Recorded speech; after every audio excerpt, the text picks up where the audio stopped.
الحمد لله الذي شرفنا على سائر الأمم برسالته بجوامع الكلم وجواهر الحكم والمواعظ الحسنة. أما بعد فأعوذ بالله من الشيطان الرجيم. بسم الله الرحمن الرحيم.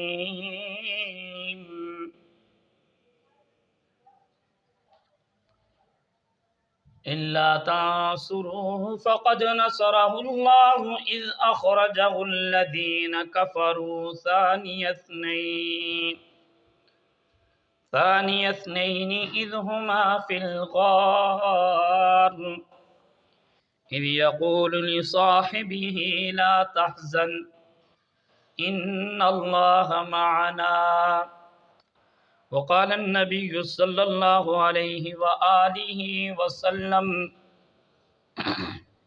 أنت أتيق الله من النار فيومئذ سمي عتيقا أو كما قال عليه الصلاة والسلام. آمنت بالله صدق الله مولانا العظيم وصدق رسوله النبي الأمي الكريم ونحن على ذلك لمن الشاهدين والشاكرين والحمد لله رب العالمين.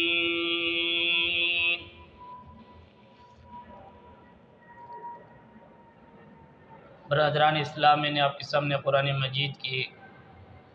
ایک آیت کا کچھ حصہ اور ایک حدیث مبارکہ کا کچھ حصہ تلاوت کیا ہے۔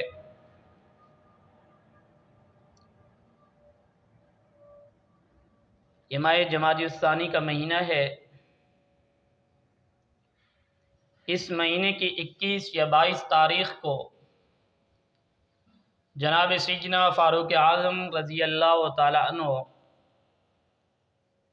ان کو خلافت کا تاج ملا۔ ان سے پہلے خلیفہ بلا فصل جانشین رسول سسر پیغمبر جناب سیدنا ابو بکر صدیق رضی اللہ تعالی عنہ کی خلافت ہے، جو 2 سال بنتی ہے۔ اللہ تبارک و تعالی کی ذات نے جناب ابو بکر صدیق رضی اللہ تعالی عنہ کو بہت سارے کمالات سے نوازا ہوا تھا۔ ان میں سے ایک کمال کہ اللہ تبارک و تعالی نے آپ کو فہم سمجھنے کا جو ملکہ تھا وہ بہت ہی اعلیٰ عطا کیا ہوا تھا کہ آپ معاملات کو بڑی باریک بینی سے سمجھ جاتے تھے، اور اللہ تبارک و تعالی نے ان کے دور میں آپ کو اس چیز سے بھی نوازا ہوا تھا کہ آپ عرب کے بہت بڑے تاجروں میں آپ کا شمار ہوتا تھا، آپ صاحب ثروت تھے۔ یہ بھی اللہ تبارک و تعالی کی طرف سے آپ کو ایک بہت بڑا مقام اور مرتبہ یہ حاصل تھا۔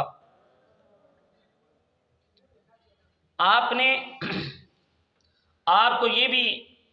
شرف حاصل ہے کہ تاجدار مدینہ، تاجدار مرسلین، امام الانبیاء صلی اللہ علیہ وآلہ وسلم کی دعوت پر سب سے پہلے مردوں میں ایمان لانے والے وہ جناب ابو بکر صدیق ہے۔ آپ کی جناب رسول اللہ صلی اللہ علیہ وآلہ وسلم کے ساتھ محبت کی مثال اس کا ثانی کوئی نہیں ہے۔ آپ کی رسول اللہ صلی اللہ علیہ وآلہ وسلم کے ساتھ محبت وہ ہر وقت کی تھی، سفر میں، حضر میں، آپ جہاں بھی ہوتے، ایمان لانے کے بعد آپ کو جناب رسول اللہ صلی اللہ علیہ وآلہ وسلم کے ساتھ ہر جگہ میں آپ علیہ السلام کے ساتھ رہے۔ آپ بدر میں گئے، جنگ میں گئے، سفر میں،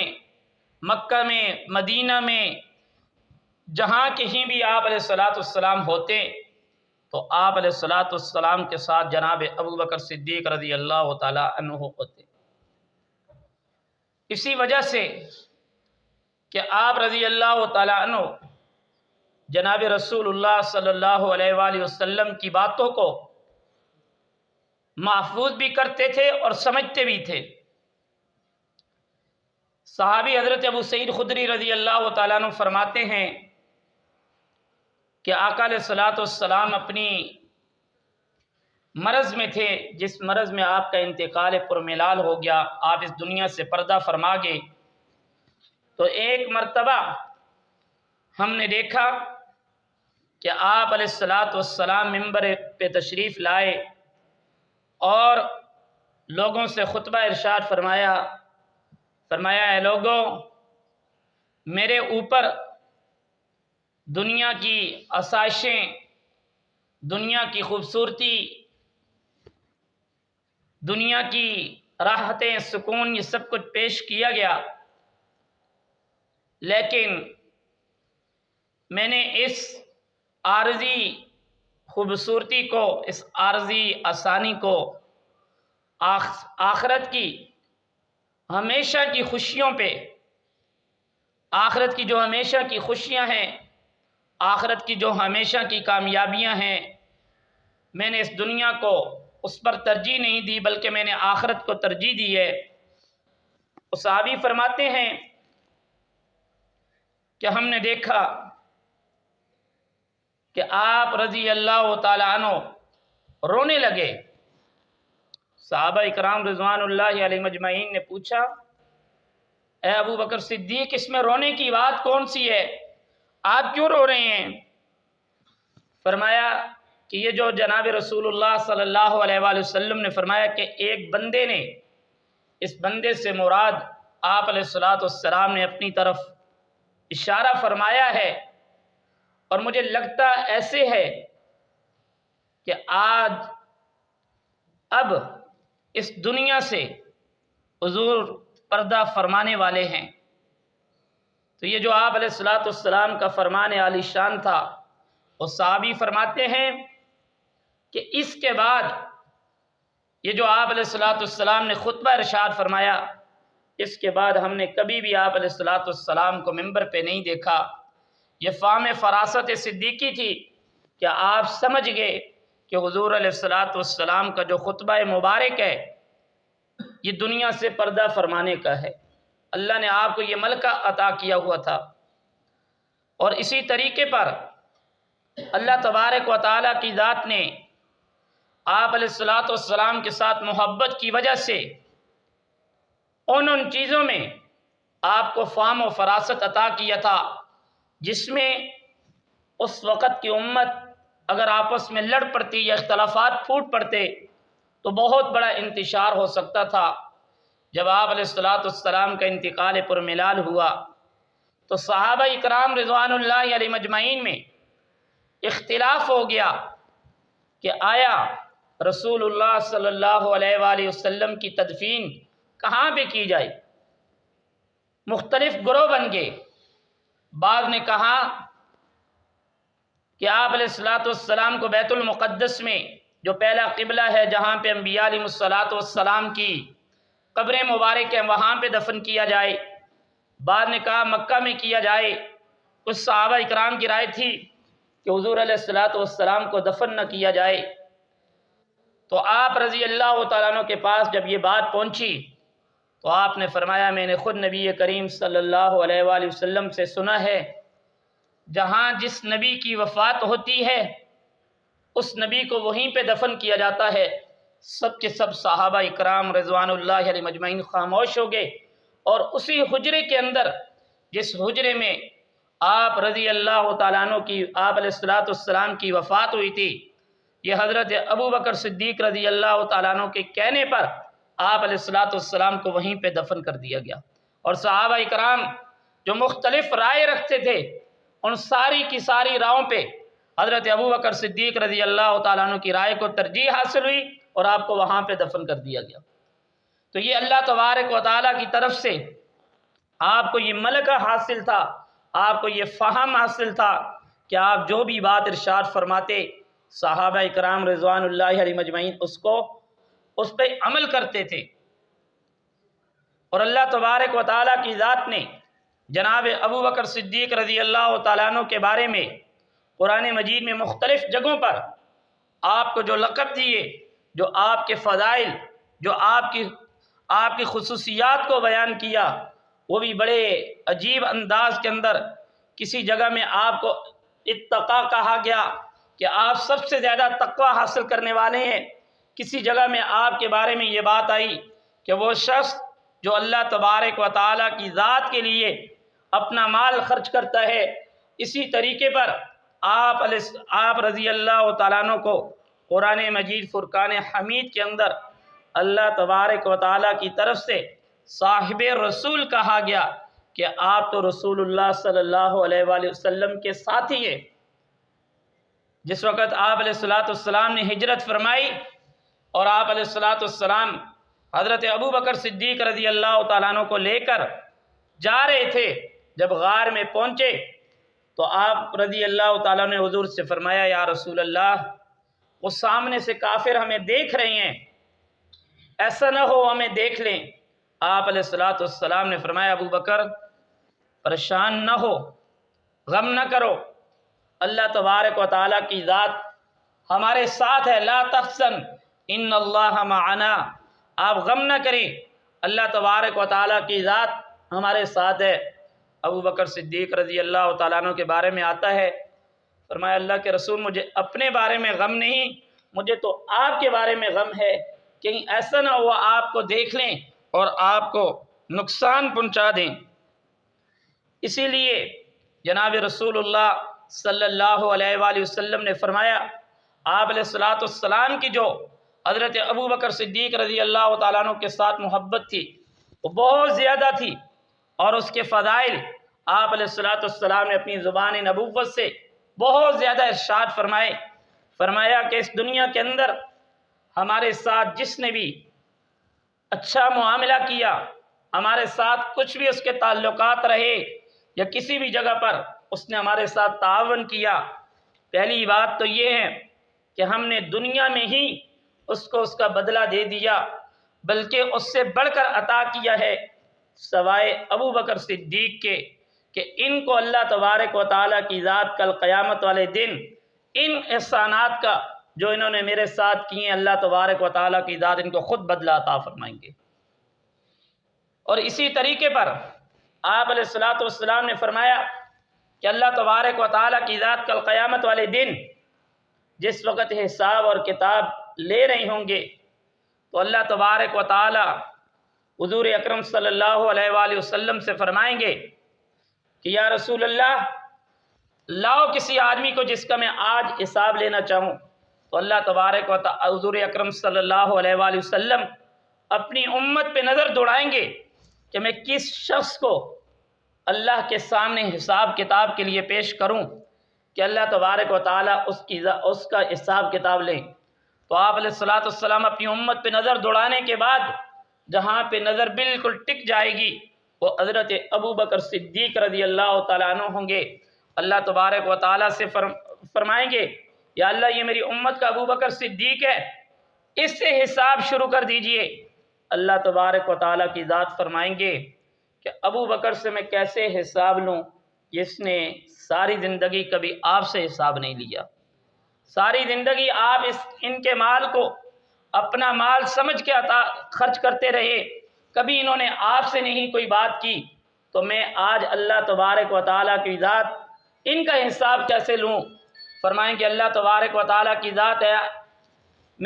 میرے پیغمبر آپ نے مجھے ابو بکر کا چہرہ دکھا کے، آپ نے ابو بکر کو میرے سامنے پیش کر کے میرا غصے کو ٹھنڈا کر دیا ہے۔ یعنی اس سے سمجھ آتا ہے کہ آپ رضی اللہ تعالیٰ عنہ کی حضور اکرم صلی اللہ علیہ وآلہ وسلم کے ساتھ کتنی محبت تھی، اور آپ علیہ السلام کی حضور اکرم صلی اللہ علیہ وآلہ وسلم کے ساتھ کتنی محبت تھی، اور آپ اتنے زیادہ صابر تھے، اتنے زیادہ صبر کرنے والے تھے کہ ایک مرتبہ اللہ تبارک و تعالیٰ کی طرف سے سلام آیا اور ساتھ یہ بات آئی کہ اب تو آپ کو جو آپ کی تکلیف تھی وہ دور ہو گئی ہے۔ تو اللہ کے نبی نے حضرت ابوبکر صدیق رضی اللہ تعالیٰ عنہ کو جب سلام پیش کیا، فرمایا کہ یہ آپ کو کون سی تکلیف تھی جو آپ نے ہمیں کبھی بیان نہیں کی، اور اللہ تبارک و تعالیٰ نے آپ کے بارے میں یہ بات ارشاد فرمائی ہے۔ فرمایا اللہ کے رسول ایک عرصہ دراز سے میرے دانت کے اندر درد تھا اور وہ درد جاتا نہیں تھا۔ حضور نے پوچھا ہمیں کبھی نہیں بتایا اس درد کے بارے میں؟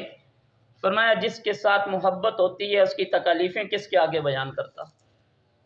یہ اللہ تبارک و تعالیٰ کے ساتھ محبت تھی تو میں اللہ کی محبت، یہ اللہ کی طرف سے مجھے جو درد تھا تو میں اللہ کی شکایتیں کس کے آگے کرتا، میں کس کے آگے بیان کرتا؟ میں نے اللہ کی ذات کے ساتھ محبت تھی، اس لیے میں نے اس درد کو بالکل سہتا رہا، کسی کے آگے شکایت نہیں کی۔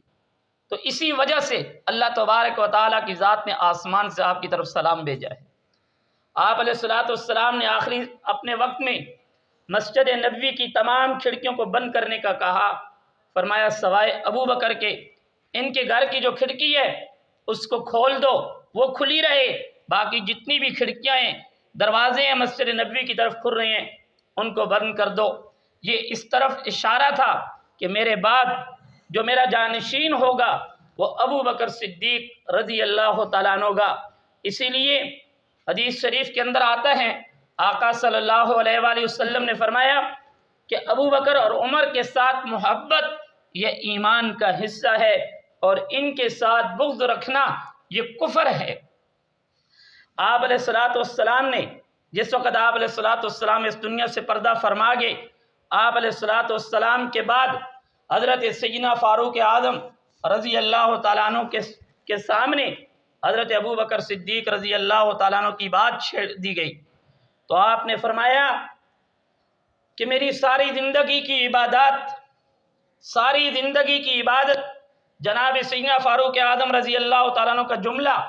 فرمایا میری ساری زندگی کی نمازیں، روزے، ساری عبادتیں وہ حضرت ابو بکر صدیق رضی اللہ تعالیٰ عنہ کی صرف 2 راتوں کی عبادت اس کے برابر مجھے دی جائیں،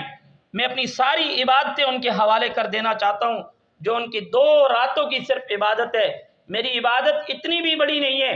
کہ جتنی حضرت ابو بکر صدیق کی صرف 2 راتوں کی عبادت ہے۔ پوچھا گیا امیر المؤمنین وہ کون سی 2 راتیں ہیں؟ فرمایا ایک ہجرت کی رات ہے، جس وقت آپ علیہ السلام اور حضرت ابو بکر صدیق رضی اللہ تعالیٰ عنہ غار میں چلے گئے، اور غار کے اندر سانپ بار بار ڈس رہا ہے، اور حضرت ابو بکر صدیق حضور کی محبت میں نہ پاؤں کو حرکت دیتے ہیں نہ حضور کو جگا رہے ہیں۔ اتنی محبت ہے کہ پاؤں پہ سانپ ڈس رہا ہے، اور اس محبت کا یہ عالم ہے، اتنی تکلیف بھی آ رہی ہے، لیکن حضور کی محبت میں اپنے پاؤں میں بھی خلل نہیں لا رہے تاکہ حضور کو کہیں تکلیف نہ ہو جائے۔ فرمایا وہ والی رات کی عبادت اگر مجھے عطا کر دیں، اور دوسرا اس رات کی جس وقت ہم سب نے کہا تھا کہ اے امیر المؤمنین اس وقت جو لوگ منکرین ہیں ان کو چھوڑ دیا جائے، فلاں کو چھوڑ دیا جائے۔ فرمایا جب تک میں زندہ ہوں جو لوگ حضور اکرم صلی اللہ علیہ وآلہ وسلم کے زمانے میں 1 رسی کے برابر بھی زکوٰۃ نکالتے تھے، میں ان سے وہ رسی بھی چھین کر اس زکوٰۃ ان سے لے کر چھوڑوں گا۔ ایسا نہیں ہو سکتا کہ ابو بکر زندہ ہو اور اسلام کے قوانین کے اندر ترمیم ہو جائے، ایسا کبھی بھی نہیں ہو سکتا ہے۔ اس لیے حضرت عمر جیسا صحابی جن کو حضور اکرم صلی اللہ علیہ وآلہ وسلم نے اللہ سے مانگا تھا، جن کی رائے پہ اللہ قرآن نازل کرتا تھا، اس صحابی کی یہ رائے ہے کہ اللہ اگر میری ساری زندگی کی عبادت صرف ابو بکر کی 2 راتوں کے برابر بھی کر دے تو مجھے یہ سودا سستا لگتا ہے۔ جس وقت آپ خلافت پر فیض ہوئے، آپ نے صدارتی خطبہ خلیفہ کے طور پہ خطبہ ارشاد فرمایا او لوگو میں آپ پر امیر المؤمنین ایک خلیفہ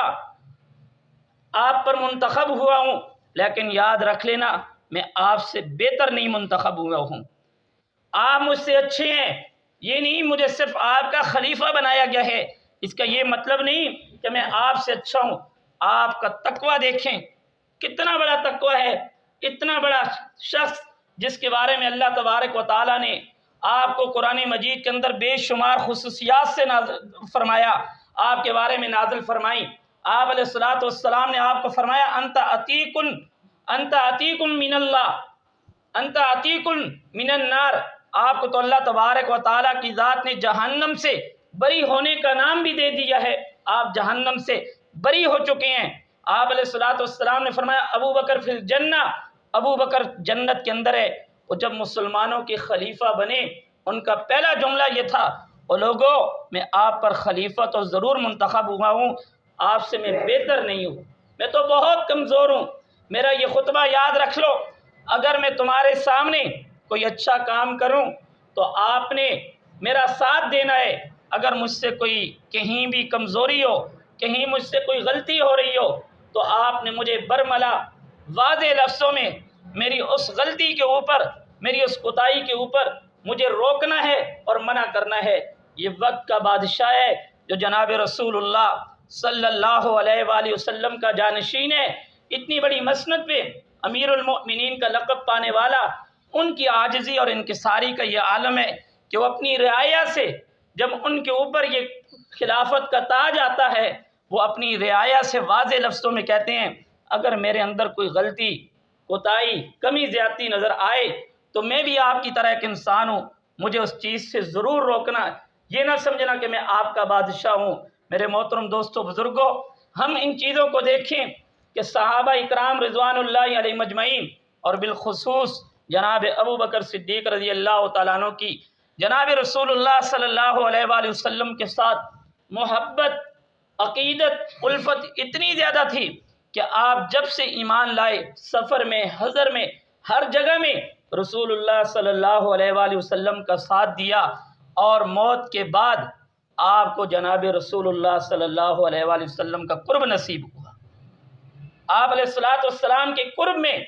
آپ کا روضہ مبارک موجود ہے۔ آپ علیہ الصلوۃ والسلام فرمایا کرتے تھے کہ میرا دل کرتا ہے جس طرح ابو بکر ہر جگہ میرے ساتھ رہا، کل قبر میں جب میں اٹھوں تو میرا دایاں ہاتھ بھی ابو بکر کے کندھوں کے اوپر ہو۔ یہ محبت، یہ عقیدت ہمیں بھی یہ درس دیتی ہے کہ ہم بھی صحیح معنوں کے اندر جس طرح حضرات صحابہ اکرام رضوان اللہ علیہ مجمعین کی جناب رسول اللہ صلی اللہ علیہ وآلہ وسلم کے ساتھ محبت تھی، عقیدت تھی، اگر ہم اس طریقے کی نہیں بھی کر سکتے، کم سے کم ہم اس کے مطابق تو کرنے کی، اس کی نقل کرنے کی کوشش کریں۔ اللہ تبارک و تعالیٰ سے دعا ہے کہ اللہ پاک ہمیں ان باتوں پر عمل کی توفیق عطا فرمائے۔